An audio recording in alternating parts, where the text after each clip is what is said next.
LPU ప్లేస్మెంట్ల రికార్డులు సృష్టిస్తోంది. Final year student 2.5 కోట్ల ప్యాకేజ్ పొందుతున్నారు. 1700 మందికి పైగా LPU స్టూడెంట్స్ 10 లక్షల నుంచి 2.5 కోట్ల ప్యాకేజెస్ పొందారు. విద్యా విప్లవం ప్రారంభమైంది లవ్లీ ప్రొఫెషనల్ యూనివర్సిటీలో.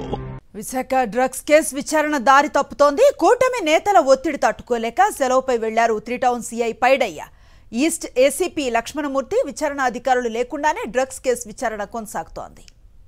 ఇదే అంశంపై పూర్తి సమాచారాన్ని అందిస్తారు మా కరెస్పాండెంట్ నరేష్. చూస్తూ ఉన్న 3 టౌన్ సిఐ పైడయ్య అలాగే ఏసీపీ లక్ష్మణమూర్తి సెలవులపై ఉన్న సమయంలో విచారణ ఎట్లా జరుగుతోంది?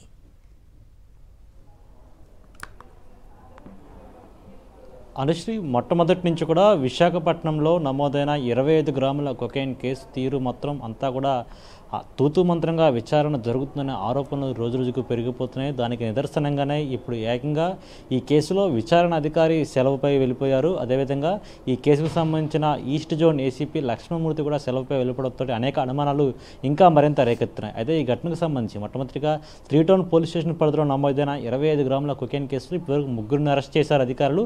అందులో ఈ 3 అధికారులు ఇద్దరిని ఎవరైతే ఈ కేసులో A2 అదేవిధంగా A3గా ఉన్నారో వారిద్దరిని కూడా నేరుగా కృష్ణ చైతన్య అదేవిధంగా మరోవైపు అక్షయ్ కుమార్ అలియాస్ మున్నాని 3 రోజుల పాటు కస్టడీకి ఇచ్చింది కోర్టు అనుమతి. అదేవిధంగా ఈ కేసులో సౌత్ ఆఫ్రికాకు చెందిన నిందితుడు ఎవరైతే ఉన్నారో థామస్ను వారం రోజుల పాటు విచారణకు కస్టడీకి ఇవ్వడం జరిగింది. పూర్తిగా వారిని విచారిస్తున్నారు. ఇలాంటి విచారిస్తున్న సమయంలో అసలు పూర్తిగా ఈ ఘటనలో విచారణ అధికారులుగా ఉన్న అధికారులు ఇద్దరు కూడా ఇప్పుడు ఎవరు కూడా సెలవుపై ఉండడం, అదే కూటమి నాయకుల ఒత్తిళ్లు తాళలేకే వీరు సెలవులపై వెళ్ళిపోయారనే ఆరోపణలు ఇప్పుడు మరింతగా గుసగుసలాడుతున్న పరిస్థితి నెలకొంది. అయితే పూర్తిగా కూడా ఈ 25 గ్రాముల కొకైన్ కేసు ఎటువైపు వెళుతుంది? ఇప్పటికే విశాఖపట్నం దాటి దేశ రాజధాని ఢిల్లీలో ఈ కేసులో కింగ్ పిన్ ప్రిన్స్ ఉన్నారంటూ కూడా విచారణ కోసం ఢిల్లీకి వెళ్లారని కూడా చెప్తున్నారు. అయినా సరే ఈ కేసులో పూర్తిగా కూడా విచారణ ఎటువైపు వెళ్తుందో తెలియని పరిస్థితి నెలకొంది. Anusri, right, thank you Naresh.